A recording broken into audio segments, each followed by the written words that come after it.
France Info Sport et le dénouement du top 14, c'est pour ce soir. Et oui, la finale au Stade de France opposera Montpellier à Castres, les deux premières équipes de la saison régulière. Même affiche qu'en 2018. Un match évidemment très très important pour l'ensemble des joueurs, mais peut-être encore plus pour un monument du rugby français, Guilhem Guirado, le talonneur de Montpellier et ancien capitaine du 15 de France. Il mettra un terme à sa carrière à la fin de la partie, quel qu'en soit le résultat. Alors hier, en conférence de presse, il essayait de ne pas trop se focaliser sur les 16 années passées au plus haut niveau. C'est vrai que c'est vraiment un réel plaisir de regoûter à ces phases finales. C'est quelque chose qui m'a animé sur quasiment toute ma carrière. Et forcément, j'avais coché cette date. Et depuis le début de la saison que j'ai commencé la préparation physique, je sais que tout est une dernière fois. Donc j'en profite, je savoure. On est émotif aussi comme tout le monde. Mais il y a plein d'autres joueurs qui pourront pas jouer la finale non plus. Donc voilà, il y a beaucoup de paramètres qui sont pris en compte pour faire une belle fête. Une belle fête Castres-Montpellier, finale du top 14 de rugby que vous pourrez vivre sur France Info dès 20h45.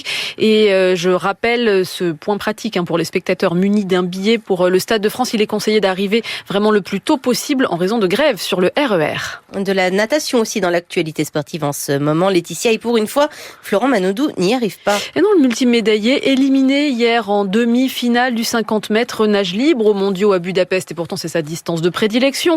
C'est même la première fois depuis le début de sa carrière, il y a 10 ans, que le nageur ne ramène aucune médaille sur cette course fétiche, sur une grande compétition internationale, Jérôme Val.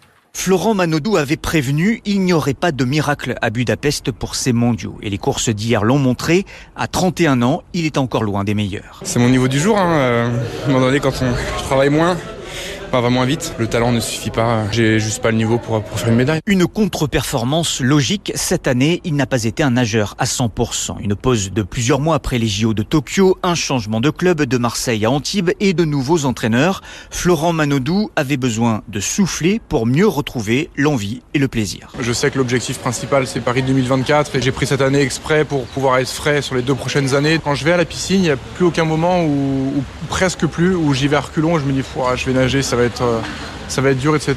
Ces nouveaux entraîneurs sont aussi des amis proches et ça compte, confirme l'un d'entre eux, Quentin Coteau. Moi, il me semble très heureux. Je crois que pour le côtoyer du coup dans la vie de tous les jours et dans l'entraînement, c'est un homme heureux. Je crois que ça se voit sur son visage et pour moi, c'est important d'aimer ce qu'on fait. Pas de panique donc, devenu capitaine de l'équipe de France, Florent Manodou se donne le temps pour finir sa carrière en beauté à Paris en 2024. Budapest, Jérôme Val, France Info.